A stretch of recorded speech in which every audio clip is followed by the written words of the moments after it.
Yeah, and I mean, ultimately, this does end up setting up. That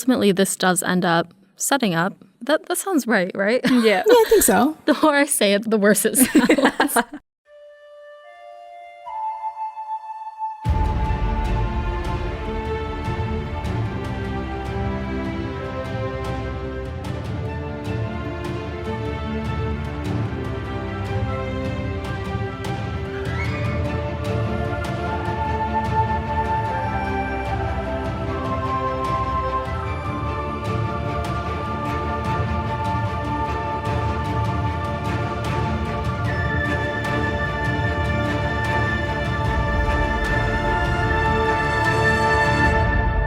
Welcome to Breakfast in Beauclair, a global Witcher podcast. My name is Alyssa from GoodMorhen, and I'll be your host as you, I, and our international hanza accompany Geralt of Rivia and his destiny, Cirilla of Cintra, across the continent.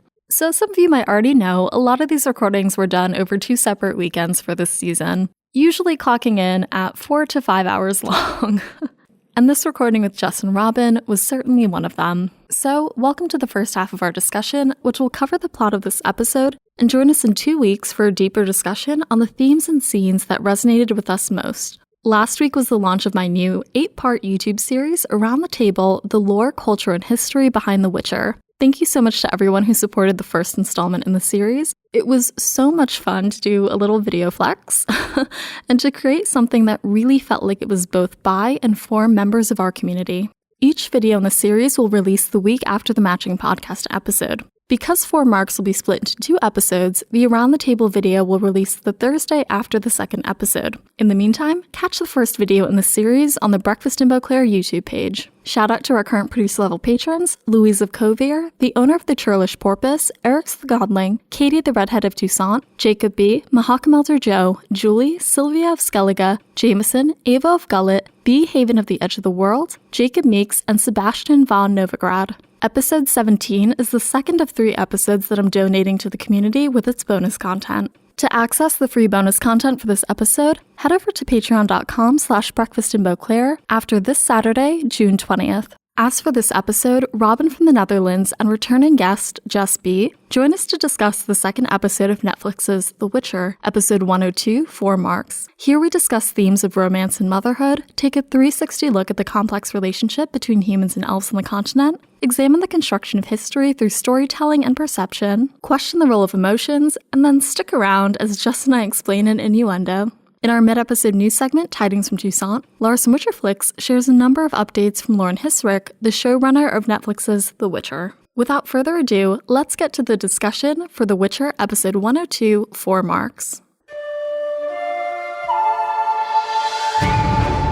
Welcome to Breakfast in Beauclair. My name's Alyssa, and joining us today are Robin from the Netherlands and a returning guest, Jess from episodes 6 and 7. Hi, guys. Hello. Hi. Jess, it's so lovely to have you back. You were with us for The Last Wish and The Voice of Reason. So how are you? What's been up since then? Oh, just a global pandemic. Sorry to bring it down, but that leads into where I am in terms of reading. I've made it through The Last Wish and The Sword of Destiny, and I meant to finish the whole series, but I think I will get into the books again, just waiting for, the world to be a little bit brighter. Yes, I think that's fair.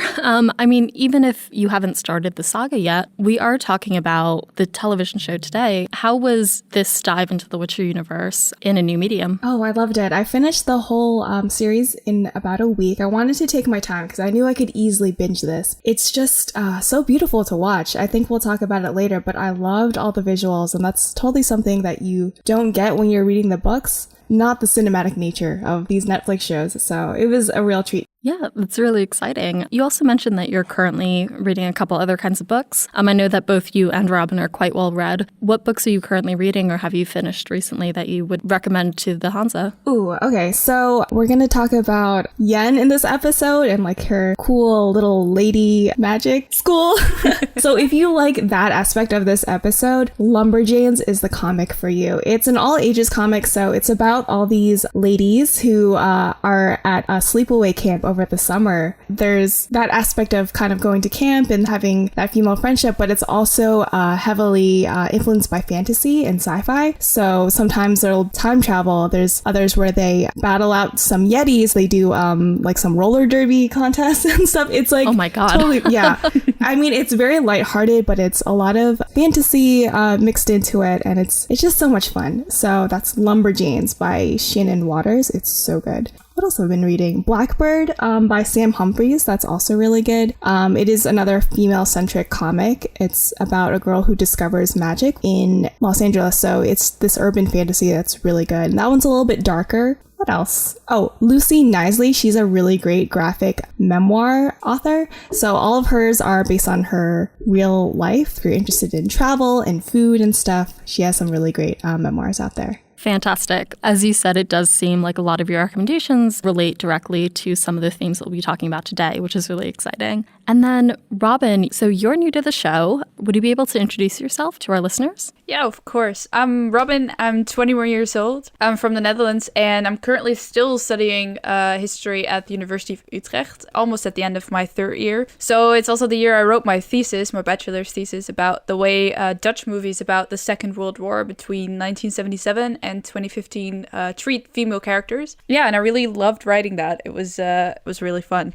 And I'm doing an internship also with a podcast, so that's also a lot of fun. That's awesome. I'd love to hear a little bit more about like your thesis, what you learned by doing it, and then the conclusion that you came to by the end. Yeah, I chose 4 Dutch movies that are about the Second World War. I came to the conclusion that there's a development that you follow from the second feminist wave up until now, that these movies that I picked actually kind of showed pretty well in some ways, and in other ways they didn't. So I could really talk about the change that you see between the 1970s and current times in how movies treat women. That was very interesting to me because in the Second World War there were still different ideas about the male and female roles culturally. You know, if you make a movie about the Second World War, you kind of want to show an historical time, but then you also have an ideology that is from current times in it. Yeah, I loved that. It was very interesting.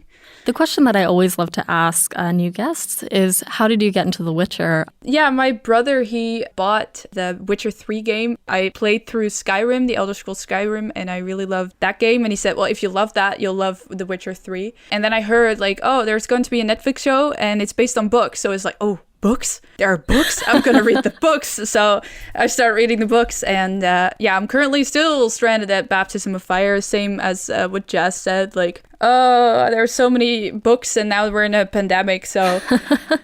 I mean, I'm really excited about the discussion that we're going to have today, just because both of you are just wickedly smart and you're both very well read. So I think that with both of your interests and the themes and the aspects of character development that we're going to see in this episode 4 Marks, I think it's going to be an absolutely fantastic discussion, and I'm so excited. Oh, thank you. Today we'll be discussing 4 Marks, the second episode in Netflix's first season of The Witcher. In this episode, we meet a new character, Yennefer, and experience her early abandonment and the trials that shaped her. We see an adaptation of Andrzej Sapkowski's short story, The Edge of the World from The Last Wish, in which Geralt and the bard Jaskier confront the effects of human expansion. In the present, Ciri finds a companion and a Cintran refugee camp, which is quickly attacked by Nilfgaardian forces. In Yennefer's storyline, after accidentally showing an aptitude for magic, a young hunchback girl, Yennefer, is sold by her father and taken against her will to Aretuza, the magical academy for girls. In the opening scene of Yennefer's storyline, a young couple finds a hunchback girl in a barn and bullies her. The girl accidentally transports herself to a crypt, where a man, Astrid, sends her back home with a warning: she'll be coming for you. Astrid's warning comes to pass. The girl is sold to a mysterious woman for 4 marks, less than half the price of her father's pigs. The girl's locked in a bedroom, and heartbroken and angry, she attempts suicide. I thought it was just super interesting that they introduced that theme of Yen's self-worth, and that she sees her face and then she's like, I'm only worth 4 marks to my stepfather. Then she attempts suicide. Yeah, it's just really about her self-worth. Yeah, that was pretty savage. I mean, her whole introductory scene where she meets a couple people who start bullying her. I'm like, what? Yeah. What did she do to you? She's just picked up your flower, and then they go ahead and try to traumatize her. That was pretty intense, the way that they backed her up onto the floor and they were attacking her. And then to add insult to injury, her own family sold her for 4 marks, whereas they would sell the pigs for 10 marks. So it's just like, that's a terrible headspace to be in. Just based on the future episodes, she comes such a long way from this first episode. So it was pretty remarkable watching it again after my first initial run of watching it, binging it kind of. This was a really tough beginning for her, but she makes it.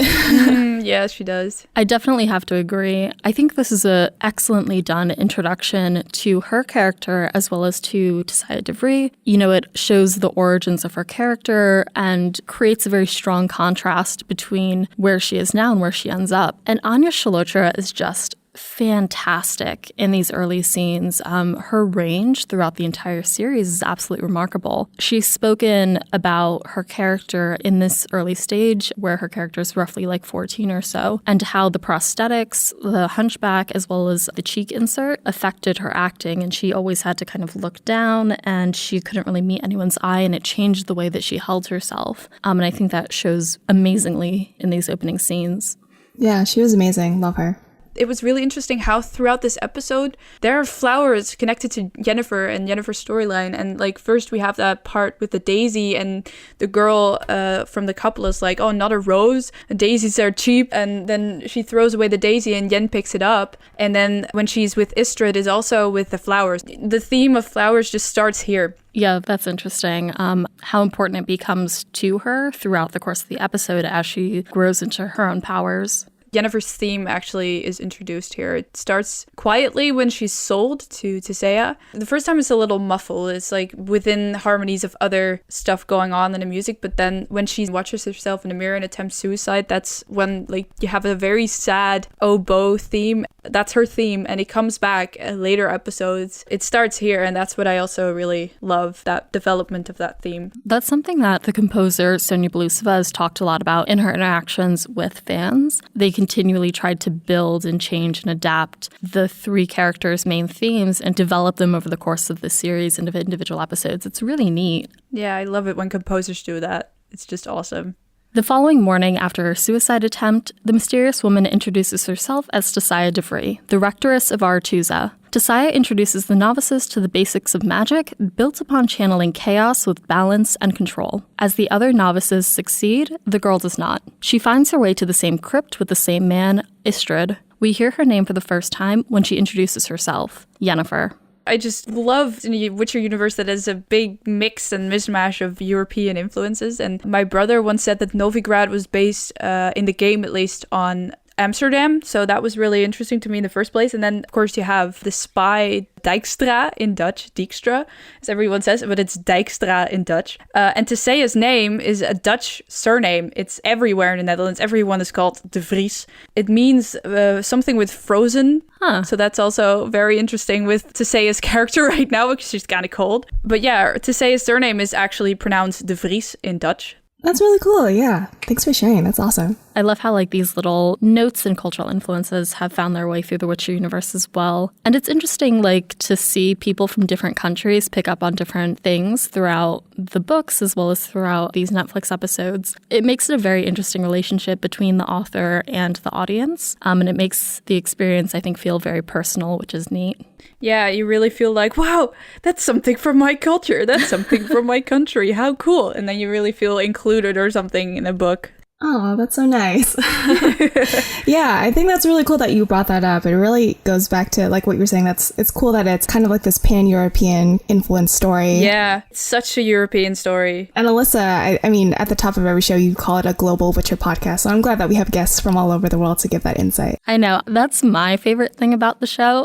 It does feel like a global community. I think Breakfast in Beauclair is one of the only shows, if not the only show about the Witcher universe that does have guests. And the fact that they are from all over the world is just, it's my favorite part. And I get so excited and so passionate talking about it. Yeah, but this is definitely something you should be proud of, because I wouldn't even have thought that you would do all of this on your own, but you're doing all of this on your own. And it's like the production value is actually so good. And now that I've been working on a podcast myself, I know how freaking difficult it is. So wow, mad respect. Oh, thanks. So the interesting thing about these scenes is that we're being introduced to the concept of magic in much more detail than we did in the very first episode where we just met Stregobor. Here, we're learning a lot more about the physics of magic, the laws of it, where it comes from, and this will be the foundation of knowledge that we build upon throughout the rest of the season as well. Well, Yennefer says, "You should have let me die. At least I had control over that." And Tissaia responds with, "You weren't taking control. You were losing it. You can control chaos." And I think that she kind of ties it to emotions, and Yennefer uses magic in a very emotional way.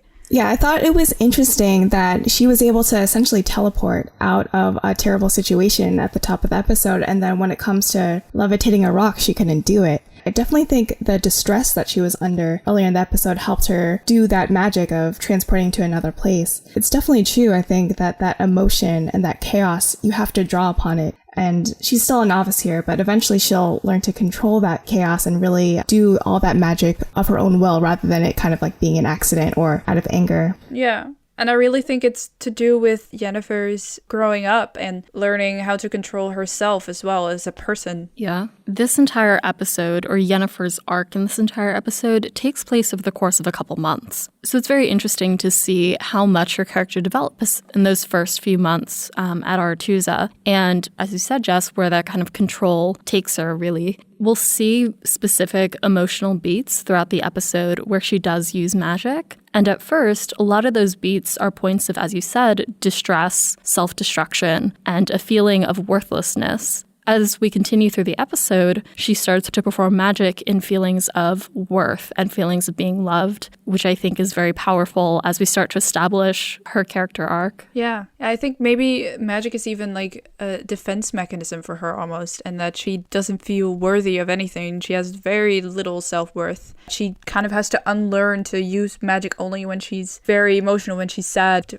that she has to kind of learn what you say when she feels loved. Aside from learning more about magic, we also start to establish a relationship between Yennefer and Tissaia. Again, this relationship is not something that we'll see the early stages of in the books, and it's so cool to see it here. Yes. I was kind of worried about this relationship because no one in her life generally treats her like a human being as you see it. Tissaia is actually not nice to her, and Astrid actually treats her very kindly, and that's why she's probably drawn to him in the first instance. Yeah, that chemistry between them was off the charts as soon as they meet, really. I think that has to do, with the actors being good actors and kind of creating that chemistry. But also, as you said, he is really the first person that we've seen to ever be nice to Yennefer. So obviously, people are going to catch feelings and really responds to him. And I think Astrid responds back. Later on in the episode, you kind of see what his motivations might be, but I definitely think there is a genuine interest on both parts. Yeah, absolutely. And that is a perfect segue into the following scene. Yennefer fails a thought transference trial, the most recent in a string of failures over a few weeks. Tissaia exposes her greatest fear, quote,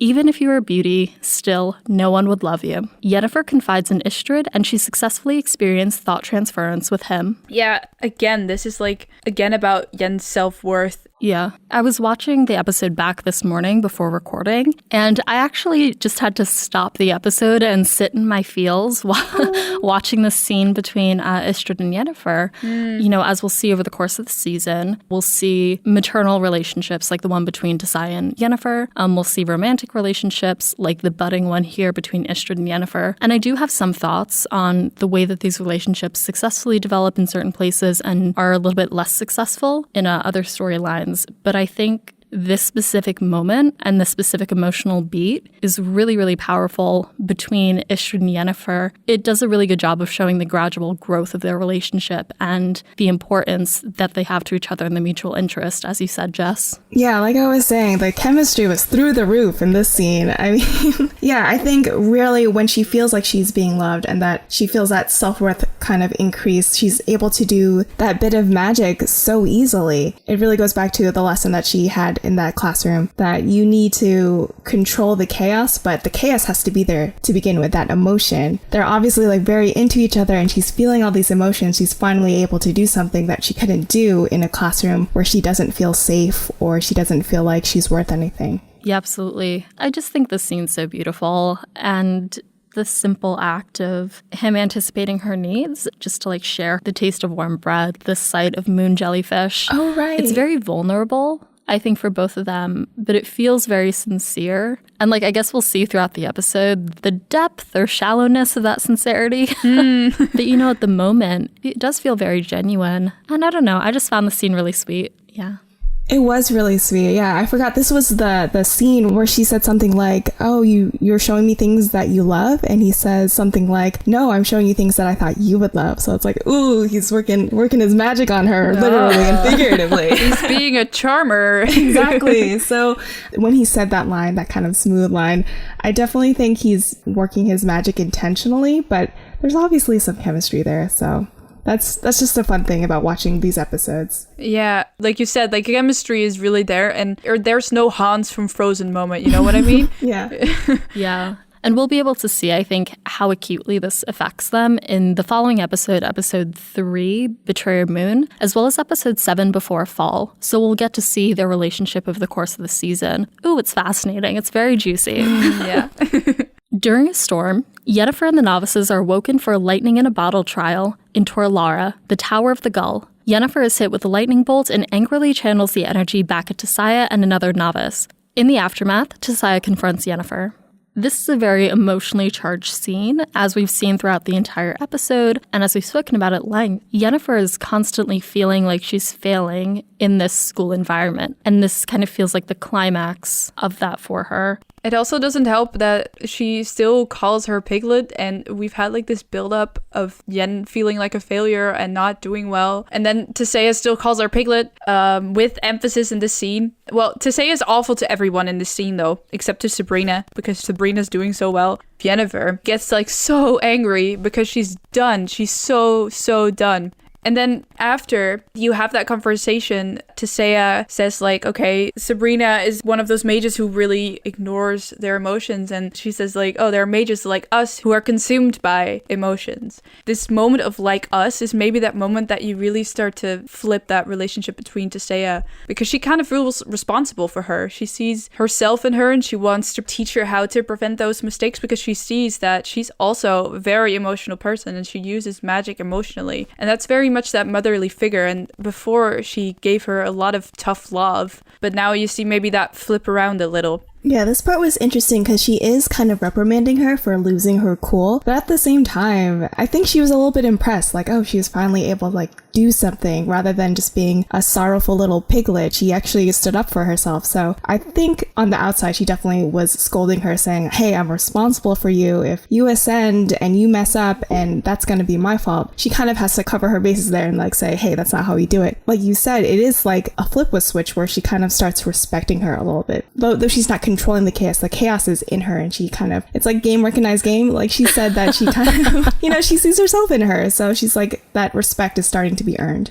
Yeah. I mean, I'd love to take a moment to just read out the actual exchange between Yennefer and Tissaia, because I think it's really powerful, and I do really enjoy the writing here. Tissaia says, there are mages like Sabrina who ignore their emotions, and then there are mages like us who are consumed by them. And Yennefer asks, like us, they have that exchange. Later on, Tissaia says, if I send you to advise a king and your precious little feelings get hurt when he won't listen, and you submit to chaos, he dies as people turn on us. Whose fault would that be? Yennefer answers, mine, and Tissaia cuts her off saying, no, mine, for letting you ascend. As essentially a gatekeeper into this society and into magical responsibility, it seems like Tissaia sees it as an obligation to herself to not let Yennefer get out of control. And I think, as you said, Jess, like a game recognized game, but I think she can see the raw power that Yennefer has. Just a matter of getting her to actually direct it to something constructive and skilled rather than just raw chaos or energy.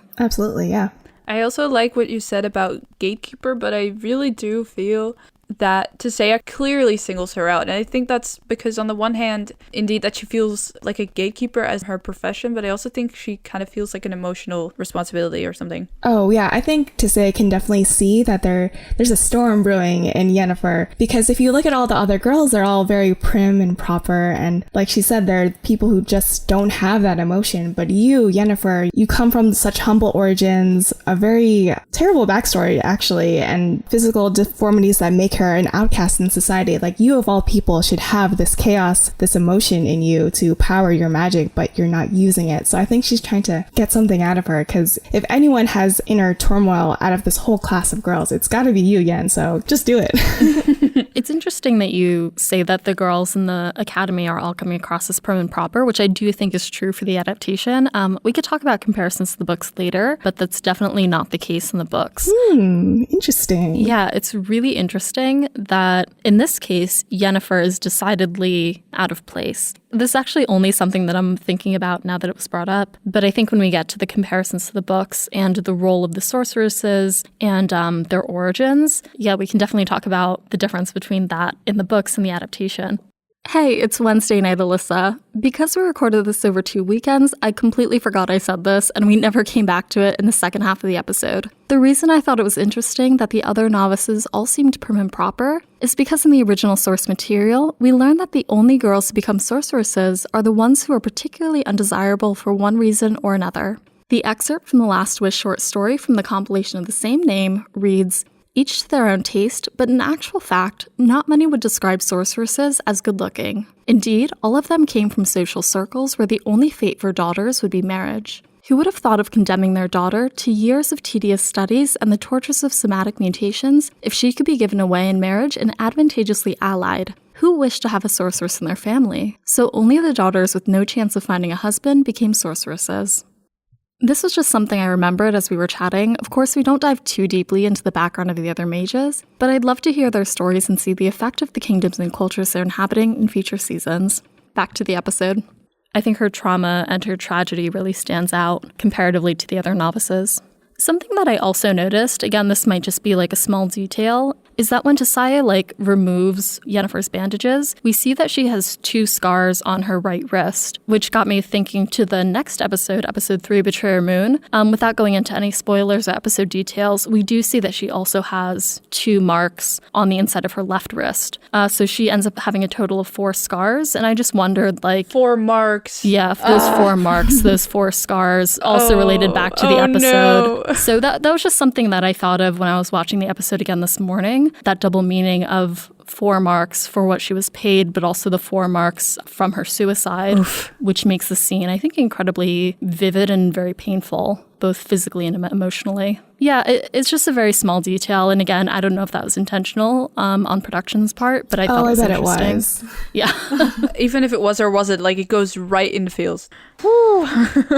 In the next scene, Yennefer fears for her relationship with Astrid. As he consoles her, Yennefer reveals her real father was a half-elf killed in the Great Cleansing. She blames her elven heritage for her spine and her self-worth. This is a really interesting scene because we start to establish some of the themes that become very important throughout the episode. We hear about elves. We do know that there's issues between humans and non-humans and elves and humans, specifically on the continent. And we'll see this in all 3 storylines for Yennefer, Geralt, and Ciri throughout the episode. In Yennefer's storyline specifically, this comes to a head here. She tells Astrid that her father was a half-elf. She mentions the Great Cleansing, which ends up being a massacre of elven lives. And she says she was cursed. I'm cursed with a crooked spine, which I thought was an interesting use of language there.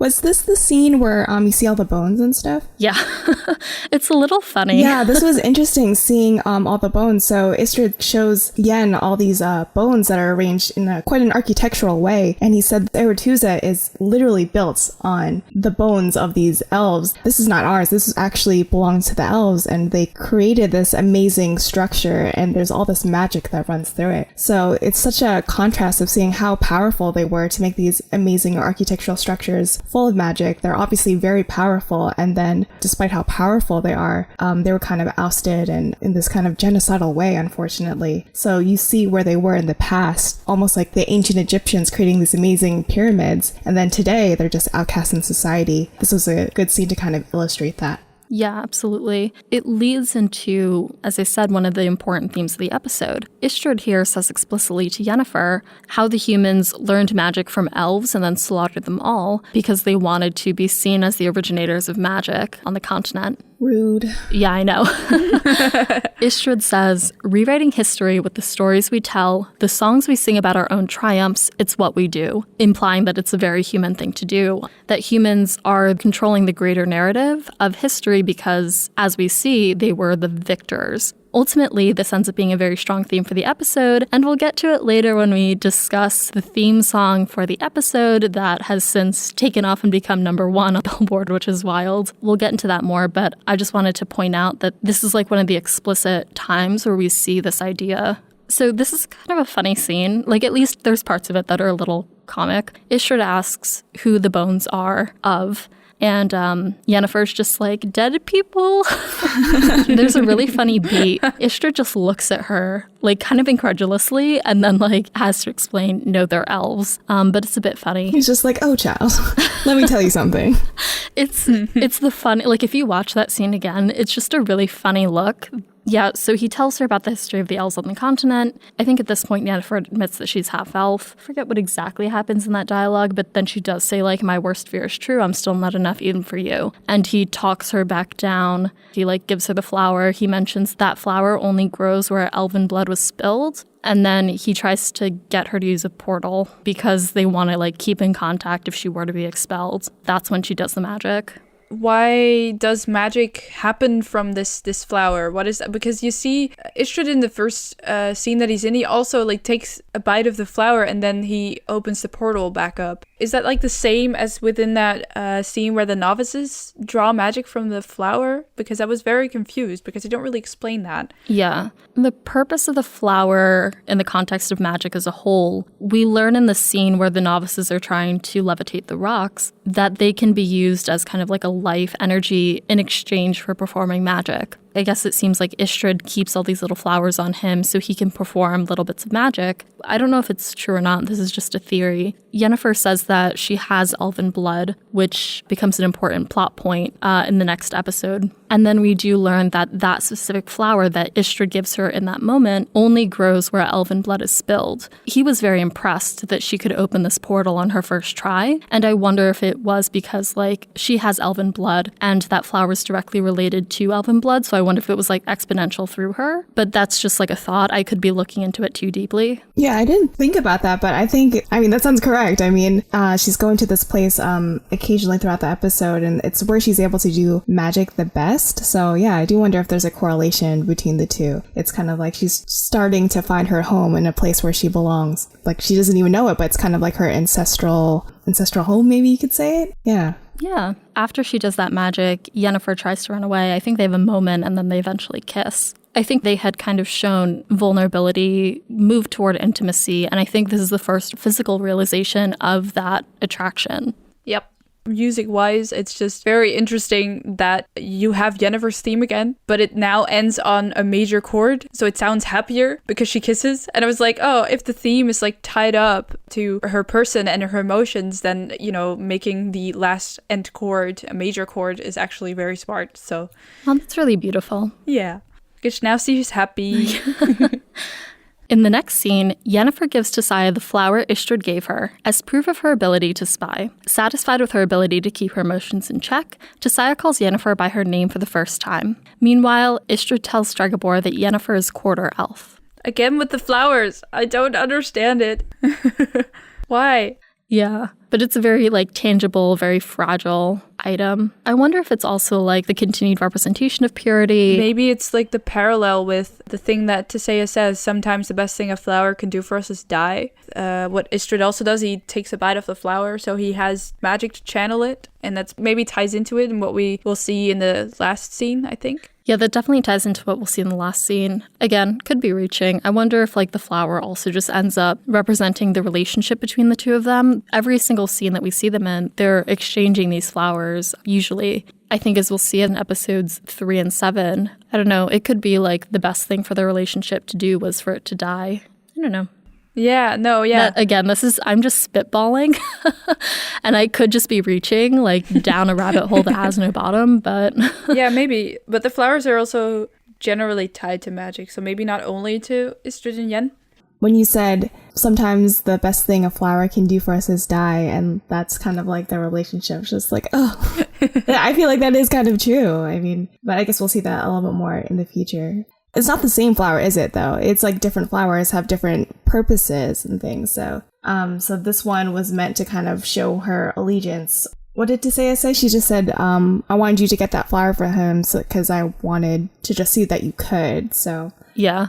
It was a bit funny the way that sentence was worded, because she just says, I wanted to see that you could get it from the boy.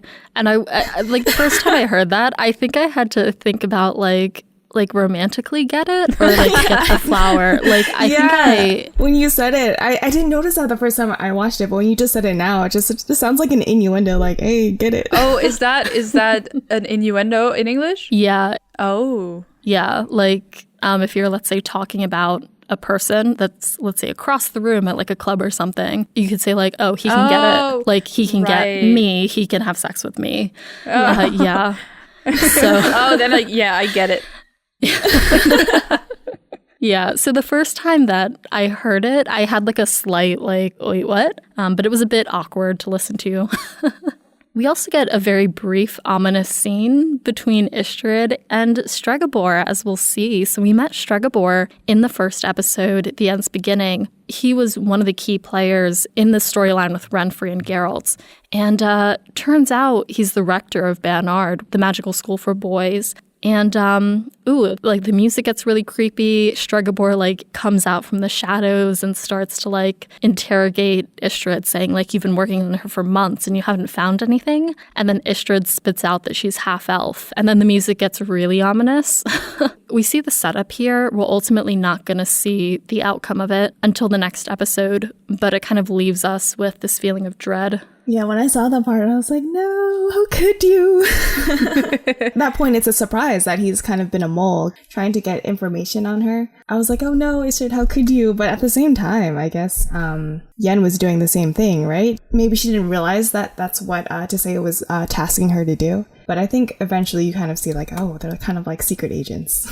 But at the same time, like, I don't think it's really a Hans from Frozen moment, because he seems kind of reluctant that he tells this to Stregobor. He's not like, oh, I have just told her dirty little secrets. That's not really it. So yeah. Yeah, he didn't want to do it, but it seemed like he was pressed to do it. And he was just like, okay, fine, here it is. When he said you've been working on her for months, so maybe he was kind of protecting her a little bit because he has a soft spot for her. So he wasn't really willingly giving up information until he was confronted. Yeah. And as we'll see, if it wasn't a big deal that Yennefer was quarter elf, Istrid wouldn't have mentioned it. But as we'll see on this theme throughout the episode, there is a divide between humans and non-humans, which is why her quarter elven blood ends up being an issue, as we'll see in the following episodes, and why Istrid gives it to Stregobor as like a key piece of information here. It doubles down on some of the other elements that we'll see in Geralt's and Ciri's storylines about that relationship between humans and elves.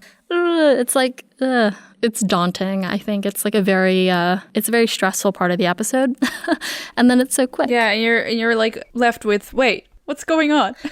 Yeah, and I guess the last moments that we see in Yennefer's storyline in this episode, I think we get an additional like, what the fuck moment yeah. after the scene with Istrid. Also, I think maybe important, of course, for like her self-worth is also that Tissaia like calls Yennefer by her name for the first time, and that really the flip of the previous scene between them kind of comes to fruition. You really see that she kind of respects her now. So that's, I think, very important in that relationship between Tissaia and Yennefer. Mm-hmm.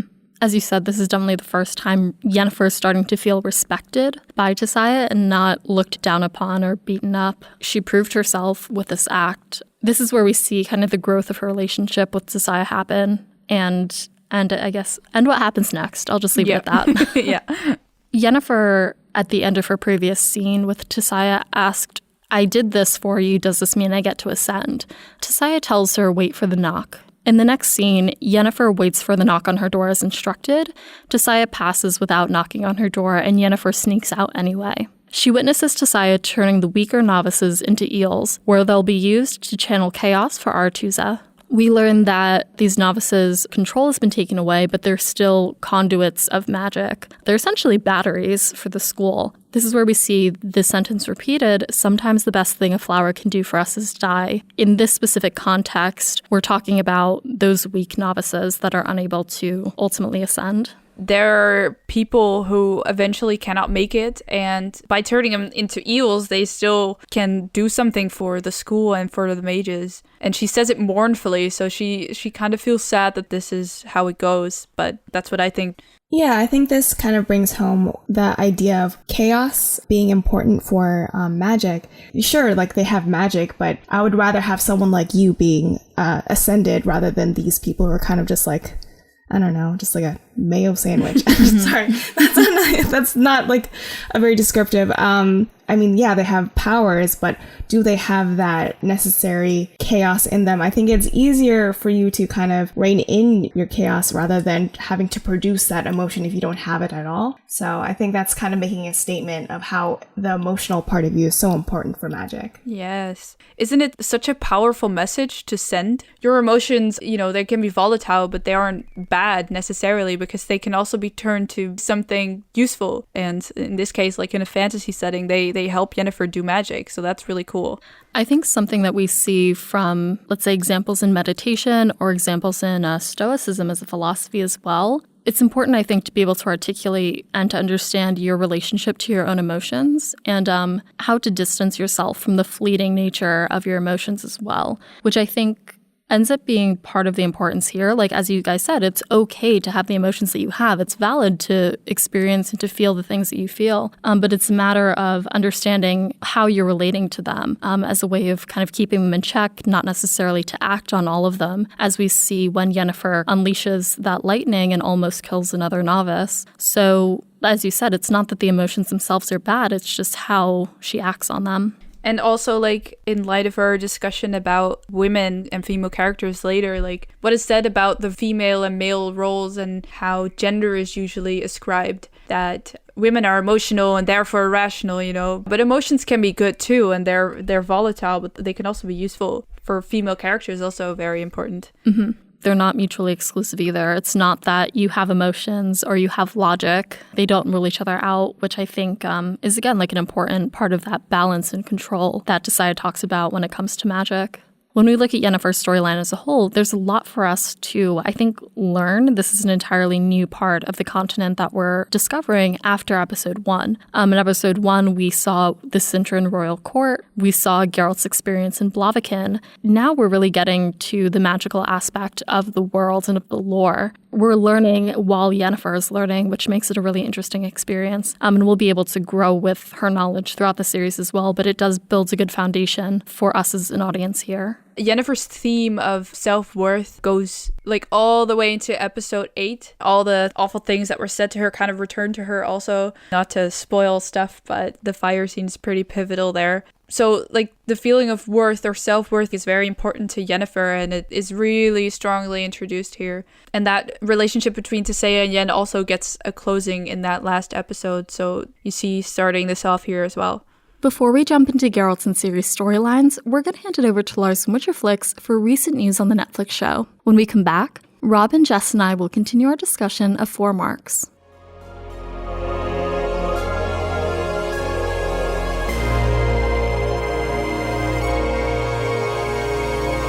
Hey, it's Lars from Witcherflix, and this is Tidings from Toussaint. Welcome back, everybody. During the last 2 weeks, we had several insights into the writing process of The Witcher on Netflix. Let's dive right into it. On Twitter, showrunner Lauren Hisrick discussed the writing process for Season 1 and what makes a good adaptation. She said, "When writing an adaptation, are the best writers always the ones familiar with the world? Yes, and equally importantly, no. Let me back up. When you write an adaptation, you have to be familiar with the original work. Yes, of course. The writers and staff on The Witcher had to read all of the books and had to appreciate and enjoy the genre. But I specifically didn't seek out 10 Sapkowski scholars. Instead, I found several writers who were intimately familiar with the characters and themes and politics of the continent. Some grew up with these stories and provided rich detail and insight into not just the books, but the history behind them." In even more tweets, Lauren added, "It was equally important to have writers in the room who were able to question the givens in the books. Who could say, why do people hate the elves so much? Or, wait, I still don't understand Ciri's bloodline. How do we examine it in a clearer way for the TV audience? In simplest form, we need writers fighting for the spirit of the books and the intention of the author. And also writers who know that novels can't be a one-to-one adaptation to TV, because characters can speak for hours on end without interruption. Looking at you, Geralt and Yola. We need writers who are close but not too close, who love the world but aren't afraid to question it, who are fans but are willing to step back and open their minds in order to bring their beloved world to our real big one. I hope we did that. In an interview with TheWrap.com, Lauren also talked about the timelines of Season 1 and 2, new Witchers in Season 2, and how the pandemic affects filming. About the timeline in Season 1, she said, obviously it was one of the most controversial parts of Season 1 and I didn't expect it to be as controversial as it was. But it's something I still stand behind, in terms of storytelling. She added, the goal was to get to know each of these characters individually, and the only way to do that was to separate the timelines. Compared to the timeline of Season 2, she added,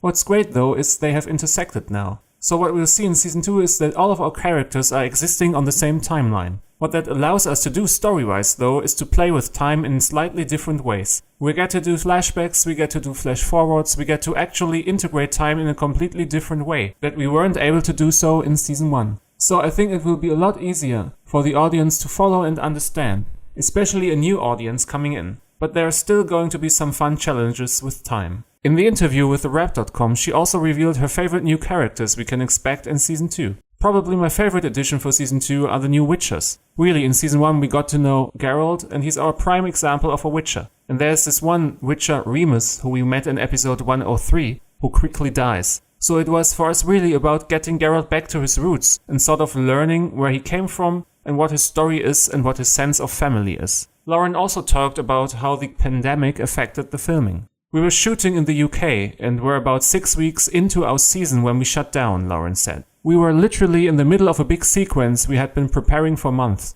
But we have a very international crew and it wasn't just about the health of our crew and cast, but also getting them back home to their families. So that was at the forefront for us. Thanks to Production Weekly, a US and UK production database, we finally know more about when the production will continue. According to this database, the exact date when the cameras are planned to start rolling again for The Witcher Season 2 is August 3rd, 2020. Of course, safety will always have to be first, but the filming does not feel so far off anymore. Anyway, guys, that's it for me for today. I hope you all stay safe and well. We'll talk again in the next episode of Breakfast in Beauclair. Until then, thanks again for listening and good luck on the path.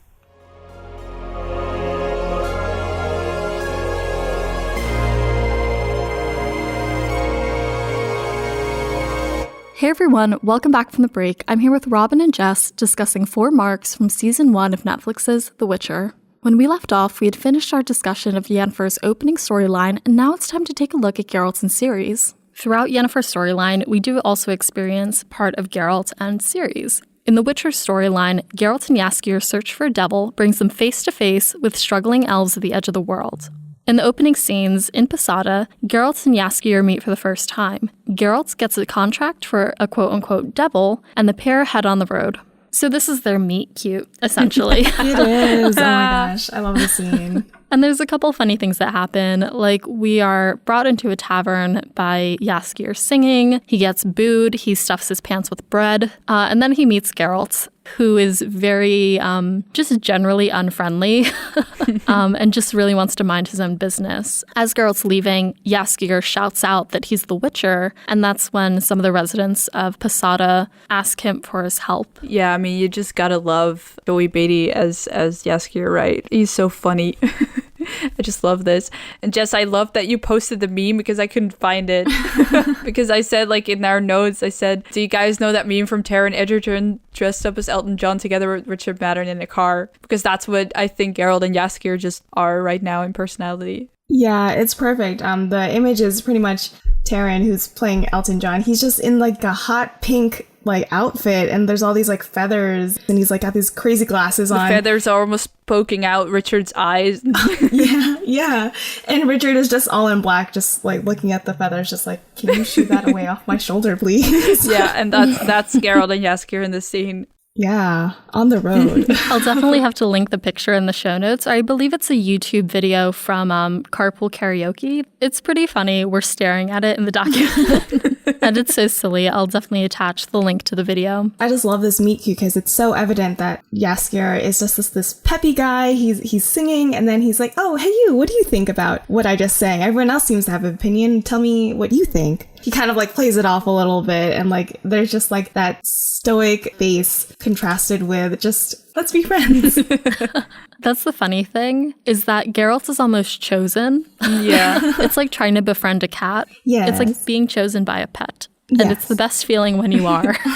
But Geralt doesn't seem to think so. But Geralt is like a guy. He's got white hair. He's in full armor. He's got 2 swords. Like, wearing that, how would he never not stand out, you know? Yeah, and we'll see this relationship between Jaskier and Geralt develop throughout the rest of the series as well. Again, like a very small detail, but I ranted about it in my Instagram stories and on Twitter. Yeah, I saw that. Is that in this scene, Netley, who's from Posada, and asks Geralt to hunt this devil for them, he offers Geralt 100 coin. And Geralt thinks about it for a second, and then he says 150. And Netley takes out a purse of presumably exactly 150 and then hands it to Geralt.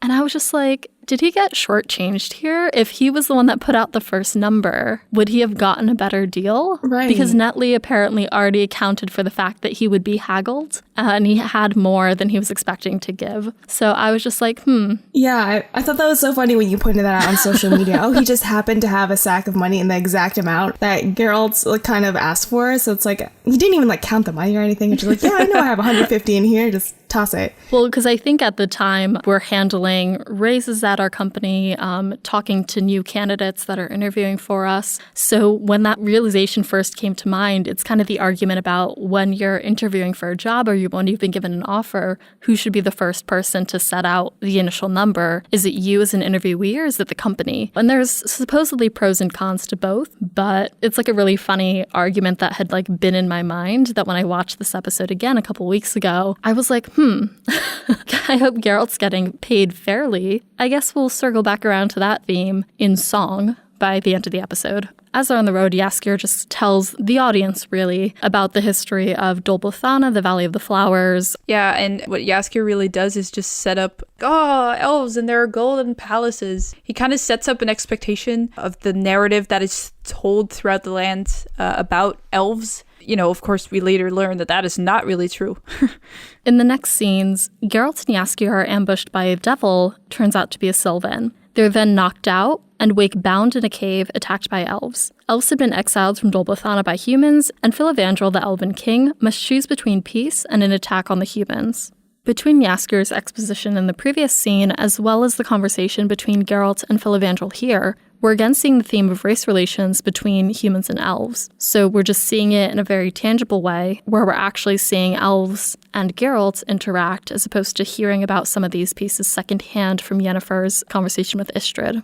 The elves had their origins and how they were like this powerful nation of people, and then to see them now here in kind of a hut and they're threatening to kill him. But I think that's out of fear because they've been ousted out of their home. They're essentially refugees. The kind of language that they're using is very similar to what you hear about refugees in modern day. Why would someone want to leave their home? You don't do that just for fun. You do that because you've been ousted, essentially, because there's all these factors that contribute to leaving a certain place. So sure, they're a nuisance, but they don't want to be a nuisance necessarily. It's just kind of, they have to survive. So I think this is where you kind of see the state of elves where they are in present day. Yeah, and it's definitely an allegory for, I think, refugee culture, unfortunately. Yeah, and what you say like about the stories you tell and like what I said earlier about the narratives, like when I was reading it, I was expecting like elves that you see from like Lord of the Rings, the ethereal beings with their long dresses and, you know, spotless hair, Galadriel-esque. And then they get introduced and you're like, yeah, they look like they've been living in caves for years. I was taken aback, but it makes a lot of sense. I'm interested in cultural history and about the way that people give meaning, but also about how they tell stories about the past and how people view the past and how that changes. The people on the continent, they really see elves as something that should be gone, or they think they're a nuisance, you know, at best. Whilst, you know, they have a whole different opinion on history and what happened. And you see that in this scene very much.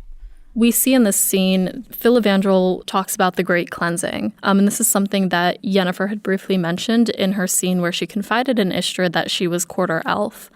She mentions that her father was killed in the Great Cleansing. We learn more about it here from Filavandrel's firsthand account. He says that the Great Cleansing was digging a grave for all of his loved ones. And we do get a few reaction shots from Jaskier here, as I think the reality of the elven experience is kind of washing over him. I think it ultimately makes the history of the continent a lot more interesting for us as an audience because we're able to see it over the course of multiple perspectives. It's very easy to see yourself as the good guy when there's no other perspectives for us to experience as an audience. When we see the different facets of a confrontation and the stakes at play, I think it makes the situation a little more complex and much more interesting as an audience. Yeah. Well, what you talked about in earlier episodes about the short story with Renfri in the book, he mentions that lesser evil thing here again. And it's really that discussion between Filavandrel and Teruviel. Geralt thinks that they should just adapt and they should try to live with humans. And Filavandrel's like, I can't do that because, the same thing would happen again. It seems like a conversation they can't really get out of. Geraldine says, doesn't matter what you choose, you come up bloody on the other side anyway, so it's just better to try and adapt and just make your own life better. Yeah. So this was something that we spoke about briefly in the last episode of the podcast, episode 16, with Cyprian and Reza. We talked about how adapting the lesser evil as the introduction to Geralt's character was actually a pretty smart move on the writer's part because it sets up his entire morality and it affects it throughout the rest of the season. And this is, as you're saying, is a prime example of that. We're seeing how his experience with Renfri and being forced to choose the lesser evil is now impacting how he advises others. At the end of this scene, Filavandrel is confronted with the task of killing Geralt and Jaskier. In the following scene, we find out that he actually let them go and that Geralt gave Netley's 150 ducat to Filavandrel. On the road, Jaskier also begins to compose Toss a Coin to Your Witcher on the promise of, quote, changing the public's tune about Geralt. It ends up being the resounding theme for not only this episode, but for the entire series as a whole. It's one of the most memorable songs in the series, and Toss a Coin to Your Witcher is now part of the public consciousness, which is kind of weird. Yeah.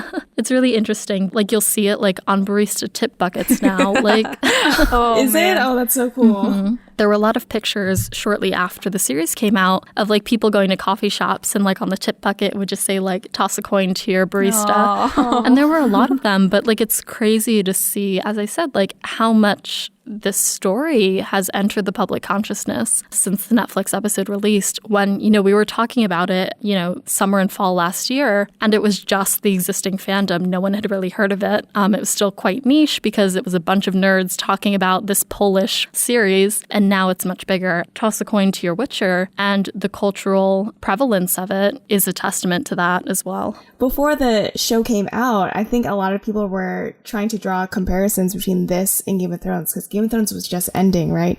So people were saying, oh, if you're missing Game of Thrones, this new show is about to come out. It's a new fantasy series, and a lot of the production team attached to Game of Thrones actually are working on this show too. So obviously the comparisons could be made, but even just the impact, as you said, it is similar to Game of Thrones. My coworkers know the show and it's awesome. Yeah, I too was also very surprised. In so many different countries, it was the #1 streamed show. So yeah, it's really popular. That's really cool. I think the comparison to Game of Thrones may also not be really fair because Game of Thrones is more political than fantasy, and The Witcher is a lot more fantasy genre than Game of Thrones ever was. There were some dragons, there were some people doing random magic, but it was more political than it ever was fantasy, to be honest. As you said, maybe the first 2 seasons, there wasn't really much magic in Game of Thrones at all. But here, magic and, as you said, fantasy elements are just baked into the world. It's impossible to talk about The Witcher without talking about the fantastical elements that make up the environment. It makes it interesting. It makes it fun. I think the comparison that happens most often is that The Witcher is less like Game of Thrones and more like Xena Warrior Princess. It's a little bit silly. It's a little cheesy. And I think that works with the context of the books. Yeah, I mean, you mentioned on the podcast, the source material is actually very funny. I mean, there's a lot of action and drama going on on, but there's a lot of like funny one-liners. There's comedy, imbued in it. So when you have someone like Jaskier come on screen, he's kind of like the comic relief, but he's really just being funny, and it's nice to have that balance of drama and comedy. Whereas I think Game of Thrones was kind of like, I don't remember it being funny. I do remember chuckling at like random lines, but only because like someone like dished out a sick burn, but like no one was actually trying to be funny. This show didn't really feel funny. It was very serious and everyone was dying and oh my god, what has Cersei done now?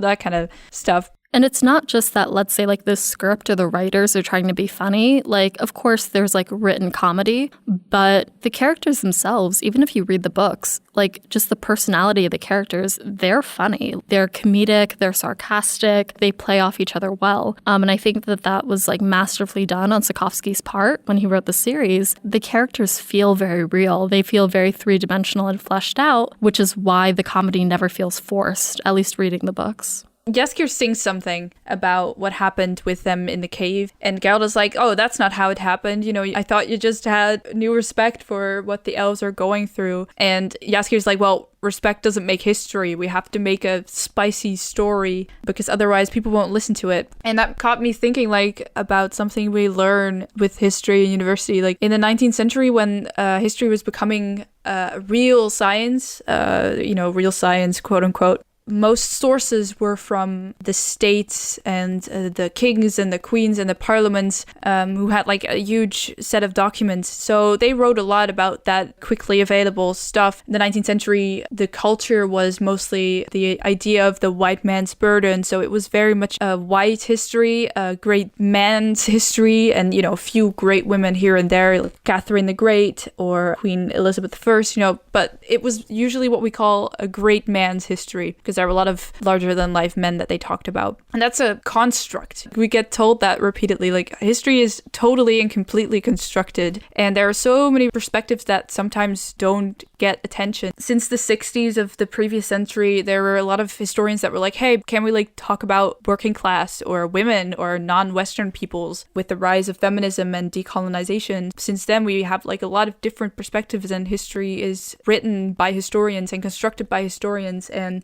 that it's not fact, that it's not truth, and that we basically create our own truth. That's really what Jaskier kind of says. Respect doesn't make history. Usually we just write a story that has a very nice narrative. We don't want to talk about, like in the Netherlands, we don't want to talk about our trade history because, in the end, there was also some slave trade involved and there was also some colonization involved. And, you don't want to talk about that because it's not national pride, but we do have to talk about it. Mm-hmm. Yeah, Robin, what you were saying is totally true. The way that you portray history is so important and it affects people's perception of the truth. There's actually a quote by Imelda Marcos. So she was the first lady of the Philippines to Ferdinand Marcos, who was a terrible dictator in the Philippines in the 70s to 80s. And she recently had a documentary put out about her, and they interview her in the documentary, and she says things like, perception is real, the truth is not. And so that line, it's just, first of all, it makes me angry because I know what kind of malevolent things that whole dictatorship was involved in back in the day. So it really goes to show that if you perpetuate a fallacy, people will believe that. People kind of believe what they've heard and how they experience things. They're not really interested in how certain things actually happened. They're kind of affected by this perception. So that's why perception is real and the truth is not. And that's kind of what Jaskier is saying. Respect doesn't make history. That's not how it happened, but, I want to portray it in a certain way. I mean, he's obviously not as, like, malevolent as, a dictator, but, he's just trying to keep things interesting. But it does tie into that overall theme, especially when we're talking about the elves and who's telling their story and who we're hearing it from in each point of the episode. Perception is, I don't know, it's kind of slippery. Yeah, because it's a slippery slope from, respect doesn't make history because I just want to make a fun story to, I don't agree with this thing that you're saying, your perspective on history, so I'm just going to say that our country or this regime did everything right, or, I don't really want to talk about slave history in the Netherlands because I think it's just a black page in our history and meh. Or a recent example, something I just recently talked about for my own podcast with our students, is that a historian who wrote a book about what happened in Yugoslavia in the 90s, What happened in Yugoslavia is that after the fall of the Berlin Wall and the fall of the Soviet Union, and they were a constructed country, there were a lot of ethnicities there. So we now have Serbia and Bosnia, and they kind of had turmoil in the 90s. And also there was a group of Muslims living in this area, and I don't know exactly how it went, but the point of the Dutch involvement was that they were defending a certain region called Srebrenica. Something went wrong. It was a UN peace mission, and the Dutch government and the Dutch military had asked for air support from other countries supporting them with militia, but they didn't, and they were doing it themselves, and they had too little weapons, and then the Serbians attacked, and they couldn't really do much else but surrender. And what happened is that the Serbians took away some of the men, the Muslim men, and killed them. And that was a very horrible thing to happen, of course. Blame went the way of the Dutch and the Netherlands. The perspective was, oh, the Dutch government did it wrong. And therefore, in the Netherlands, they don't really want to talk about it. And I interviewed a historian for our own podcast who wrote a book about this. She interviewed women from this area who lost their brothers or fathers or husbands in this, and the government kind of tried to stop her from writing this book. They didn't really do it in the way of, oh, you can't write it at all, or taking away press freedom, but it was mostly just like that they were not giving her any money for it, like you get money for doing a research, and she wasn't going to get it because she was writing a book on a topic that the Dutch government really didn't want to talk about. So yeah, that is a way of putting a perspective on a story, on history, something that really happened, that within a country, some stuff you don't want to talk about because it doesn't fit the narrative, or it doesn't fit the way that you want to see yourself as a country, and therefore you don't talk about it. And it really ties in with what Jaskier says, and respect doesn't make history, so we're not going to talk about something that makes us uncomfortable. Yeah, it's so interesting that Jaskier kind of debating, oh, that's not how it happened. It's such a throwaway line, but it really just brings together everything that you just said, and also, how it relates to all the different perspectives that we've been hearing of all the elves, like the opinion of elves and where they are in society. It's so funny when a show can do that, where it's just like a simple line, but it just means so much and it ties in so many different things.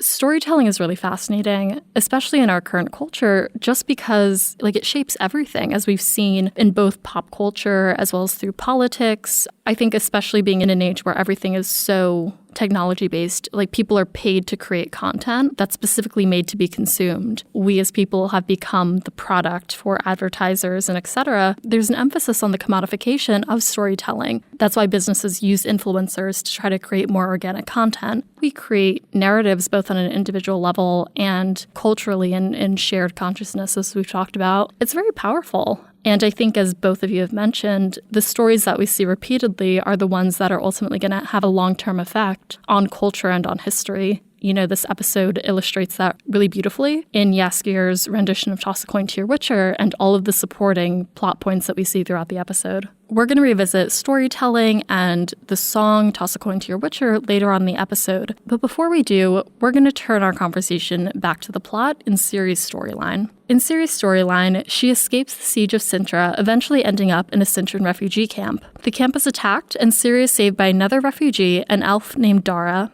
Ciri's storyline is quite short. 3 days after the battle, she's wandering through the woods alone, avoiding Nilfgaardian scouts. She meets a mute boy, and they share a small rat as a meal. Ciri spots a Cintran refugee camp and goes to it alone. Ciri's theme is actually introduced in the previous episode, but her theme is stated here again. She picks up the branch, I think, and she's standing ready to defend herself, and then that theme comes up, and then I think Sonia did a really good job to place those themes not randomly but on character moments, and that's what happens here too. Yeah, the scoring is really excellently done.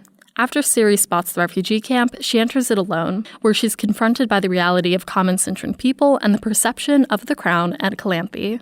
She meets a boy in this refugee camp who we see is wearing an entire necklace of elf ears. He then brings her back to his family's tent, and she meets his family, who are rather well off. Very smart that they put the elf ears in there, but also how the mother of this family is being mean to the dwarf that they have with them. It just points back to that prejudice and racism that just lives in this world. And they mentioned Filavandrel actually before we meet him with Geralt and Jaskier. So that's also very smart of them. They really managed to tie all the storylines together by giving them themes and taking like the right short story to fit with what they wanted to talk about. You see that here again because they mentioned Filavandrel before we even meet him, and we see the Elfir, so we already know, like, we have an in-world example that people are prejudiced against elves. Yeah, I like that your perception of elves and who they are as a people and what has happened to them and what they've done in the past is kind of peppered throughout all the different scenes that are stitched together. So depending on what scene you're on, you hear something completely different about the elves and you learn something new each time that they get brought up.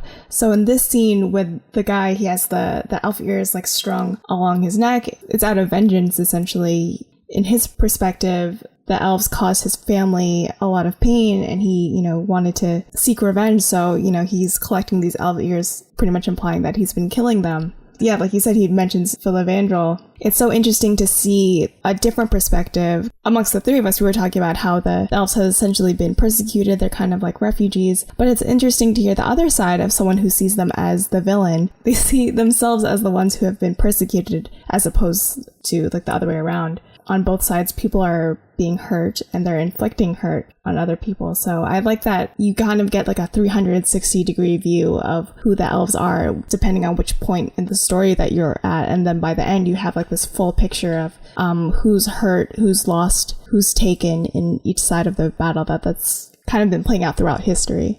Yeah, because this boy's brother was killed by elves, right? That's why he feels like he needs to get revenge. Because his brother was killed by elves, so he's like, oh, elves are bad, so it's good that I killed them. And there's potentially a very specific cause and effect that happens throughout the course of this episode. We're seeing Filavandrel's character arc starting with Geralt, and then he becomes kind of this like faceless phantom, by the time we reach Ciri's storyline. And something interesting that happens, I assume, between the two is Geralt tells Filavandrel, instead of taking back Dol Blathanna in blood, go somewhere else, build your own colony. Like, you don't have to resort to bloodshed. You don't have to go on this conquest. He tells Filavandrel to abandon Dol Blathanna, from what I understood. And then when you go to this scene in Cintra, in the Cintran refugee camp, we hear from this boy, Ciri doesn't know what Filavandrel's uprising is. So this boy is to tell her that apparently Filavandrel tried to claim some Cintran land, and that's when his brother was killed.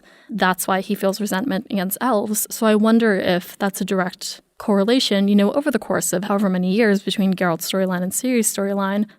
But if Geralt had a hand in suggesting Filavandrel go elsewhere. Oh, that's right. Yeah. That makes so much sense. Because I guess you don't really realize it, how the timeline fits together. So essentially, Geralt's plotline is kind of happening in the past and Ciri's happening in the present. So yeah, that is an interesting point. Yeah, where he's trying to kind of take back land. He's pretty much, a nationless like leader, and he's trying to kind of build it back up, and then kind of backfires. It's also kind of a cycle of revenge. Filavandrel's like, okay, but the Great Cleansing, they killed everyone I loved and our babies fertilizer for their crop, and he feels very vengeful towards humans. And then maybe, if you're following along your theory, then he was like, okay, well, we gotta find a new place to live, start over, be better. And then he maybe killed this boy's brother, and then this boy is like, oh, elves are horrible, I'm gonna kill elves. And then the elves are like, wow, humans are horrible, we gotta kill the humans. And then you keep going because they keep hurting each other. Yeah. I mean, again, it goes back to themes that we've talked about throughout this episode in regards to storytelling. Also, the conversation that I had with Cyprian, I believe in episode 3, when we talked about the lesser evil. Everyone's the hero of their own story. So no matter what, they're going to continue to justify the atrocities that they're committing against each other. And that cycle is just going to continue. And that's a really key point in this episode, but also in the world as a whole. That ends up being important, not just with elves, but also with other non-humans, as we'll see.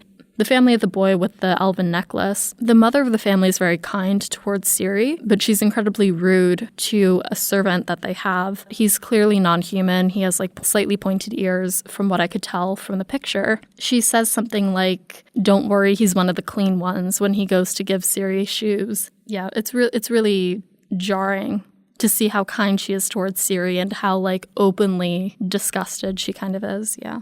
Yeah, because in the next scene, like, she absolutely comforts her. She comforts Ciri. It's so interesting how morally gray they make people. And like with this side character who only shows up once, she's really like this representation maybe of how morally gray it can be, because she's horrible and she's very prejudiced and a little racist, and well, it's like her society, her ideology in the world is like this. She also has this opinion about Calanthe, who is Ciri's grandmother, and you know, if only she knew she was consoling Ciri about a grandmother she actually really dislikes. And I think it's really interesting because this is a scene that is actually surrounded by 2 scenes with Yennefer, if you look at it like how the plot in the show is. And these scenes, in my opinion, really concern her difficult relationship with Thesea. Yeah, she's a mother figure to Yennefer. And in the 10th scene, Ciri's comforted by a motherly figure as well. And I thought it was a very interesting contrast that you have Thesea, who is a very stern person who is very tough love to Yennefer, and at the same time it's kind of juxtaposed with this motherly figure who's very warm and kind, but then at the same time is also very mean to the servant that they have, and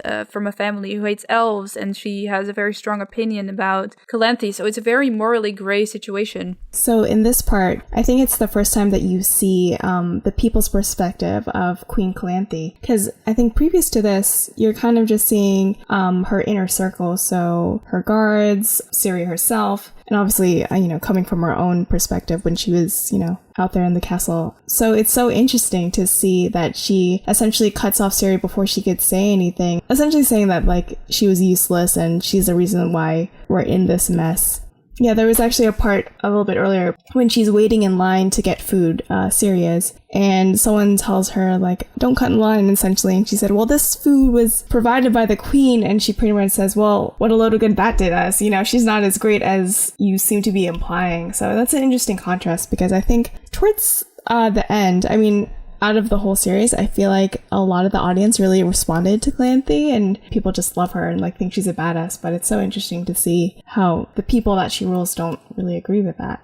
And we'll be able to dig into the complexities surrounding Calanthe's character because, we saw her in her prime in episode 1. Like, we got to see her as a queen, we got to see her as a warrior. We ultimately saw her death as well. Because of the non-linear storytelling throughout the rest of the season, we'll be able to see her in different stages of her life, as well as, people's perception of her, as we've spoken about at length, different facets of people's understanding of her based on who they are, and what relationship they have to her. And it complicates her character. Like, in episode 1, we think she's incredible. We think she's invincible. By the end of the episode, obviously she dies. And then we start to unpack and learn more about the complexities of her character as Ciri does too. But that doubt starts to happen in this episode. Yeah, that's maybe also the plus of having the 3 storylines in general. Like we talk about with the elves, you can really get what Jess already said, the 360 perspective. That's maybe the benefit of that 3 storyline situation. I think the way that I phrased it in future episodes from this one, the ones that were previously recorded, it's interesting because you're challenging legacy, and a lot of the building blocks of legacy is storytelling. It's really history. So we're starting to see the dismantling of that legacy, and also eventually we're going to end up seeing what happens when Ciri is confronted by the reality of that legacy to parts of it that she was completely unaware of because she was so close to Calanthe. Again, I might have talked about this either in the last episode or in future episodes of the podcast. It's hard to tell right now. So the interesting thing about Ciri's storyline compared to Geralt's and Yennefer's particularly is that Geralt and Yennefer's take place over a large chunk of time, and certain parts of their stories feel very much like a Monster of the Week format, whereas Ciri just has one continuous arc that runs the course of all 8 episodes. So we're kind of just witnessing her journey into chaos right now over the first 2 episodes. Yeah, so there's still a lot more for us to discuss when it comes to how Ciri develops over the course of the series. But this is just that first little hint of doubt. I like what you said about, confronting legacy. That really ties back to what we talked about earlier, history and perspectives in history. But personally, that may also happen, that you have a personal view of a person and then something comes along and you hear something new about this person and your perspective is totally changed. Like I had that with my grandfather because I experienced him when I was a child, and he was a very loving grandfather. He did fun stuff with us. And then later I had to hear from my father that when he was a child that he was actually very stern and he could get very angry. And that weird balance between like what I heard from my father about my grandfather and what I experienced myself, that's so different, that you know a person a certain way and then you hear something else about this person and then that shakes it up. And I think that's maybe what Ciri also has. Yeah, absolutely. In the closing scenes of Ciri's storyline, Nilfgaard raids the Cintran refugee camp. Ciri's previous companion finds her and they escape. This companion is an elf, and he introduces himself as Dara. It feels like a punchline is maybe not the good word, but like they talked all the episode with Yennefer's storyline and Geralt's storyline about elves and prejudice, and then Ciri discovers that her new friend is an elf, and you're like, okay, maybe you get the question like, what's she gonna do? Because this is the perspective of elves in this world, so what is she going to do? And of course, like, she's Ciri, so she just wants to be his friend as well. For me, it was kind of like, oh, wow, he's an elf. And the things that they talked about in the storyline, this is something that he experiences because he's an elf. So it ties it all back together again. And again, I think this is a part of Ciri confronting her legacy. We're going to dig into Calanthe's treatment of elves in episode 4, I believe, of Banquets, Bastards, and Burials. But she does something unexpected here when she realizes that her companion Dara is an elf. She's like, oh, you're an elf. And then there's like this pause where you're not really sure what's going to happen. And ultimately, she just says, thank you. Yeah, I think Ciri's just a nice person. Like, I feel like, I don't know, it's just so nice of her to really just set aside politics and just realize this person helped me get to where I am. We found ourselves right across from each other again. So I'm going to set aside what that boy had told me, the guy with the elf ears around his neck. I'm going to set aside all of the negative things that have been told to me. And she just kind of judges each person based on what they're telling her. So when she noticed that the rich family was really terrible to their servants and saying all these terrible things, she kind of got the perception, okay, these people aren't great people. Whereas Dara, he's, been a great help to her. So she kind of makes up her mind based on what's presented in front of her, how she's experienced their kindness or lack of kindness, and kind of not letting those tales of history get in her way of seeing like, okay, this person is good, this other person maybe not so good. So yeah, I think that's good that she's making her decisions for herself. I wonder if it might be, though, out of ignorance or naivety. I'm not really sure how much she was exposed to living in the Cintran Palace. Yeah, I was contemplating that too as I was saying it.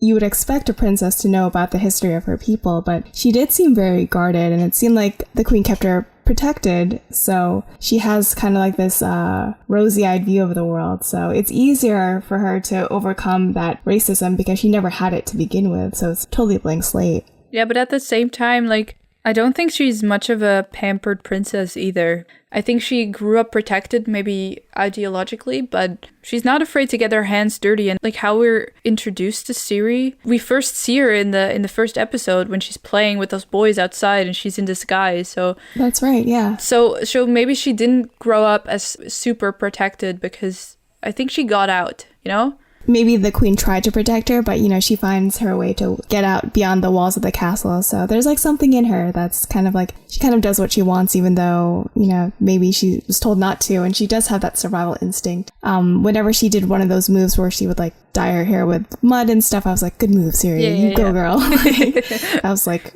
wow, that was a really good move. Like, I don't think I ever would have thought to do that, but yeah, so good for her. And these closing scenes between Dara and Ciri ultimately set them on their path towards some sort of safety. They really thought it out, like, how are we going to tie these storylines together? How do we make it feel like a whole, like that it's not 3 separate storylines, but that it's one episode? And that's what you really feel with that elf storyline and the world building that you have here. Also, the mother figures, that there's themes that they have in both storylines too. They will be important, the 3 of them, so you connect them together already, even though they're apart. And I think that's really well done. Yeah, that's a good point, because I remember reading some type of interview from the creator, and she said a lot of people weren't really sure, why would you have these 3 interconnected stories where the timeline is, to the viewer, might seem like totally wacky and totally doesn't make sense. Wouldn't it be easier if we just went through chronologically how it happens in the book? But if you do it like that, then you'll have probably a whole season of television where it's just Geralt and maybe Yennefer, and then Ciri doesn't come until, season 2 or 3? So they had to kind of incorporate Ciri into the story. And they did that really well, because you would think that, Alyssa said, that Monster of the Week plotline